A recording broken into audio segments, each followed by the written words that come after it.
Alright, this is the exam review video. My goal with this is to go through a few problems that may show up on your exam and to discuss some of the common mistakes that students make on the exam. And so by now, you should have gone through the test one practice review as well as the learning objectives. These two worksheets are going to be the closest representation to what you're going to experience on Friday. And so make sure that you understand every concept on the learning objectives and every concept on the practice test. Now, I'm going to talk about a few things before I start going through problems. A lot of times, students will know absolutely every concept and are well prepared for the exam, but they end up getting questions wrong in the exam because they're reading too fast. Yes, you may be an expert or you may have mastered a certain concept in chemistry and you are prepared for the exam, but make sure you read each and every problem, because what the professors like to do is change out units, change up wording, and so it may change the answer to the problem. And so let's start with our first question. The first question I'm going to discuss is how to balance the equation. So you're going to get a question where you're going to have to figure out the stoichiometric coefficients of specific compounds or elements. And so, of course, it's a multiple choice exam, so you're not going to have to necessarily balance it out like this, but they're going to ask you whether a compound or an element, what the stoichiometric coefficient will be. And so I'm just going to show you the fastest process to balance equations, because most students, they know how to balance equations. It may just take some time, or they don't know a systematic process. But there's also some rules that you have to keep in mind as you're solving these types of problems. So when you first look at this, you want to ask yourself, where do I start? And so here's sort of the rule that always works, right? You always want to start with carbon first. We start with carbon. Then we go to hydrogen.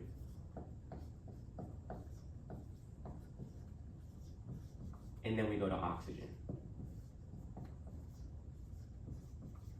Now I'm going to give you some standardized rules because some equations might not have carbon, hydrogen, or oxygen. Carbon is usually always present, and it's usually always present in the least amount of compounds or molecules. And so, for example, we see carbon on this side once, and we see carbon on this side once, so that's 2 times.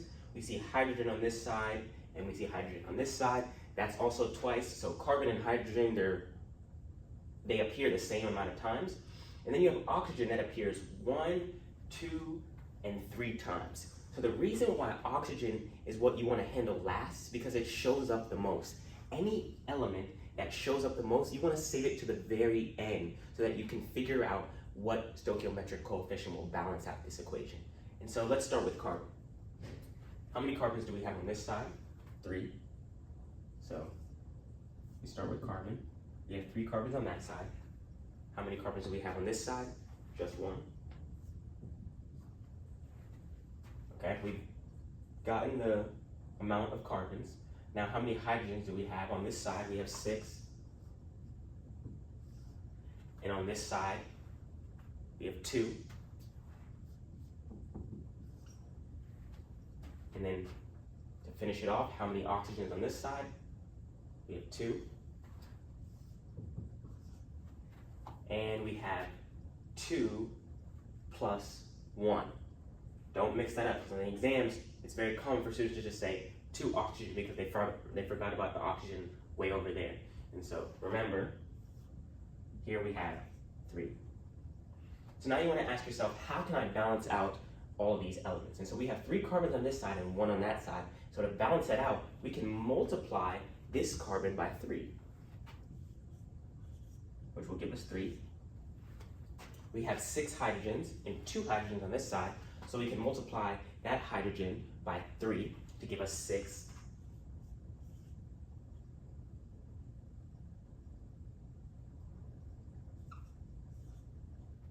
So now our carbons are balanced, our hydrogens are balanced, and now we need to deal with our oxygens. But first, before we do that, let's plug in your stoichiometric coefficients into the equation and reanalyze the problem. And this is what you want to do. When you're at the very last step, you want to plug in your stoichiometric coefficients back into the balance equation, then ask yourself the same question. How many carbons do we have on each side? How many hydrogens on each side? And then we can analyze the oxygens. If you don't know what I mean when I say stoichiometric coefficient, it's these numbers right here. It's what goes in front of each of these compounds or elements. And so for this one, we said we're going to multiply by 1 because we're keeping this as 3. So this is just going to stay 1. Okay. Here we said we're going to multiply by 3. So we're going to put 3 there. Hydrogen, again, we did nothing to it, so it's multiplied by 1. On this side, hydrogen, we multiplied by 3, so that means we're going to put 3 over here. Okay. Now we can ask ourselves, how many oxygens do we have now? So let's erase our previous answer. And so on this side, we have 2. And on this side, you have 6 plus 3 times 1, which is 9. So now we have 2 on this side and 9 on that side. And so what can we multiply by 2 to give us 9? And there's no whole number, so you're going to have to deal with fractions here. And so remember, what we can do is we can multiply this 2 by 9 over 2. And so what happens is these 2's cancel out, and we're left with 9. Okay? So we can go ahead and put that fraction in the problem, 9 over 2. But with balanced equations, you cannot finish the problem with a fraction in your answer. And so how can we get rid of this fraction? We are going to take the denominator, so that's 2, and multiply it by every single stoichiometric coefficient. And so we're going to do that right now.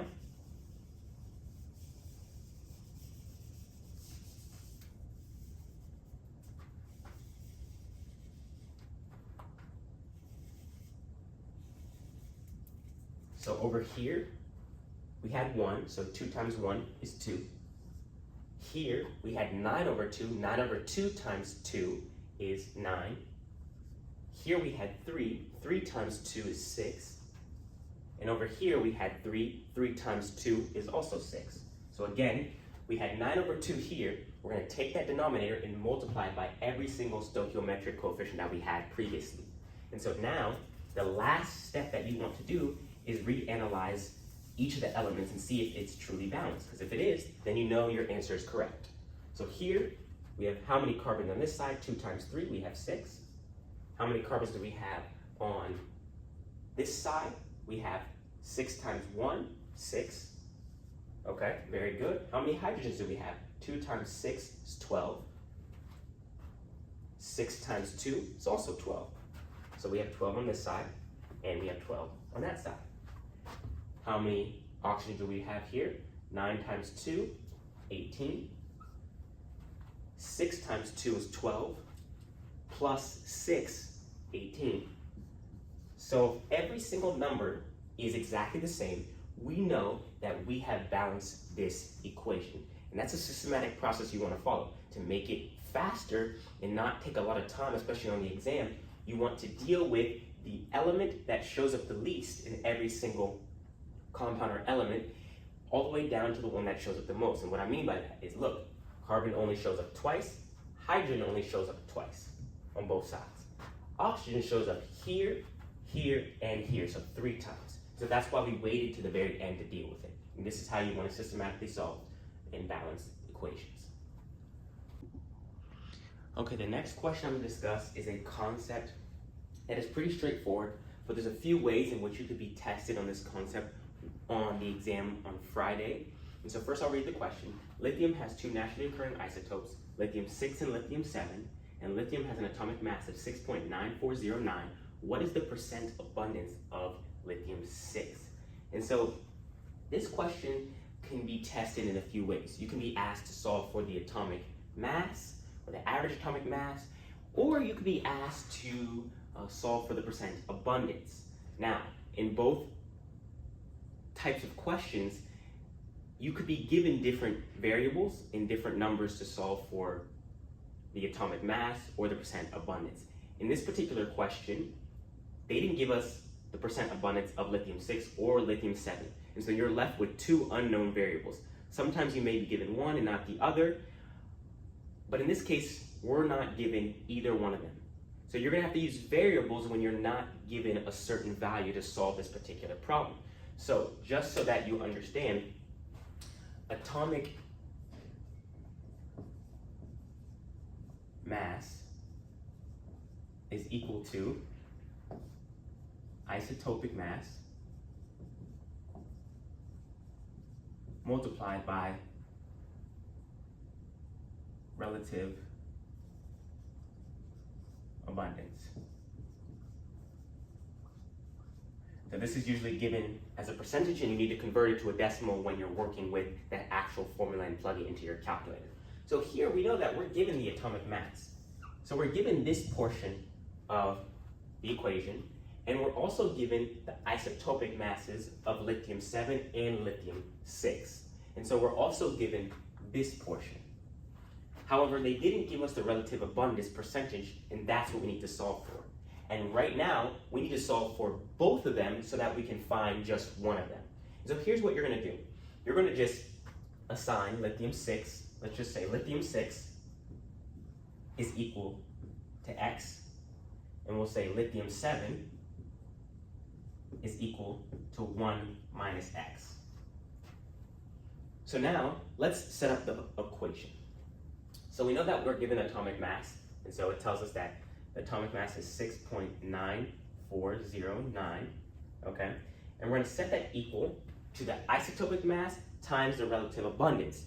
And right here, we're working with two separate isotopes, isotope 6 and isotope 7. So how you're gonna set up this equation is you're gonna have these two multiplied for isotope 6 plus the exact same thing, but the numbers that are related to isotope 7.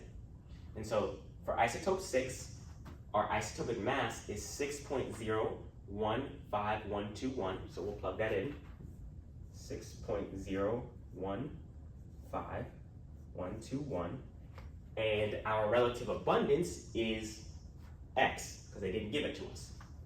So we're gonna multiply that by X, okay? And then we're gonna add it to isotope 7. The mass that we were given for isotope 7 is 7.016003.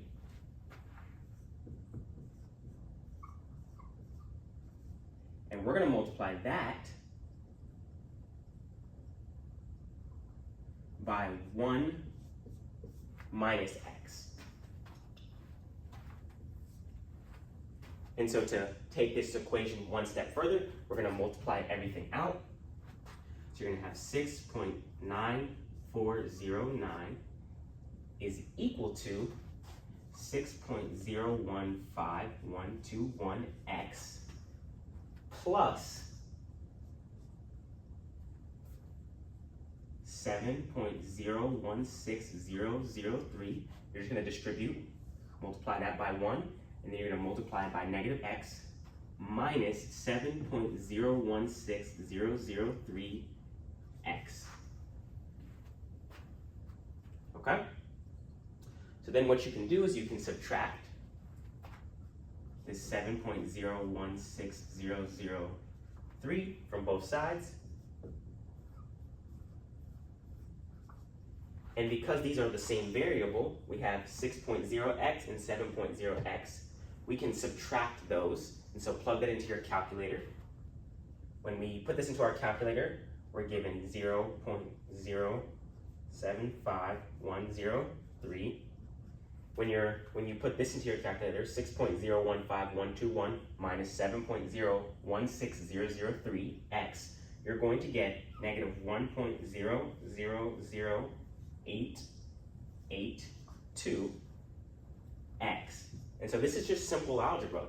Then you're going to divide to solve for x by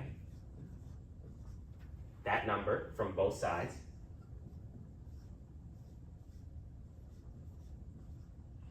And you'll figure out that x is equal to 0.0756. But you're not done, because we have to now go back and figure out what this question is asking for. It's asking for lithium-6. And so lithium-6 is equal to X.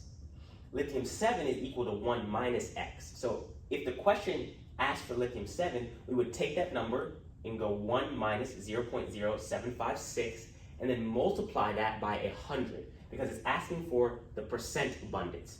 This is not in percentage form, so you would have to move over the decimal twice. And so it's asking for lithium-6, and lithium-6 is directly equal to our X, so we just need to take our X and multiply it by 100 to give us a percentage. So if we move this over to 1, 2, we're going to get 7.56%. So notice it doesn't matter if you assign lithium-7 1 minus X or lithium-6 X, it really doesn't matter. If you just want to speed up the process, whatever the question is asking for, assign that X. That way you can just take what you get from the calculator, multiply it by 100, and you get a percentage.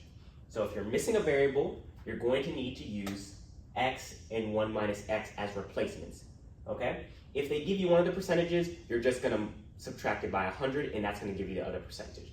But if they don't give you either of the percentages, you don't know which one is higher or lower. You can't just say, okay, we have 2, it equals 100, so that means 50% and 50%. You cannot do that. So make sure that you use variables when they don't give you percent abundances.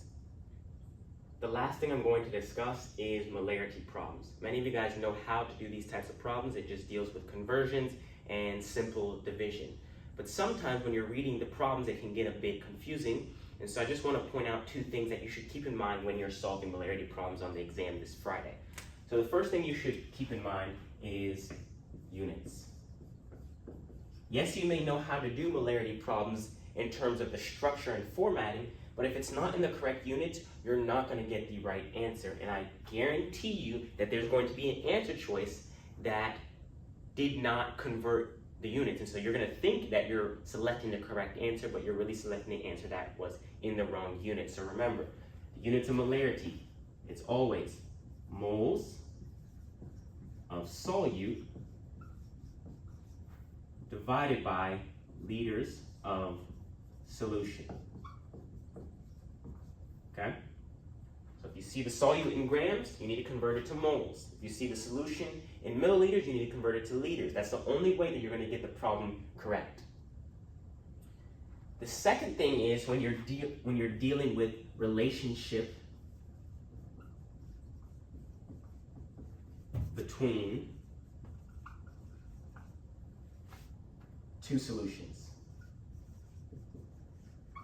This can sometimes trip up students because they're used to reading word problems and it just tells you you have this amount of moles and you want to make this type of solution, solve for the molarity. So you're just dealing with one molarity for that question. But some questions are going to ask you, you're given a stock solution of this concentration or this molarity, and I want you to make a solution of this volume that has this concentration. So you're seeing 2 different molarities or concentrations in your problem, and it can get confusing. So remember, when you're just dealing with one solution, you're going to do moles of solute divided by liters of solution. However, when you're dealing with the relationship between 2 solutions, you're trying to understand how do I make a solution from the initial stock concentration. And you're going to use this equation. So don't forget it. I don't think they're going to give it to you on your equation sheet. So you're going to have M1 V1 is equal to M2 V2. And so this will help you relate the initial stock concentration to the new solution that you're trying to make. So again, immediately, if you see 2 molarities in the question or it's asking you to create a solution from stock concentration, you're going to use this equation right here. If you're just dealing with one solution, you're dealing with this equation right here.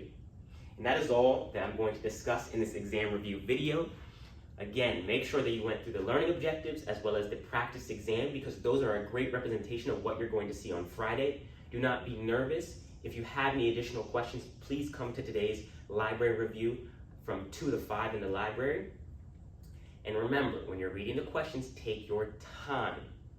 Make sure the units are in the correct format before you solve.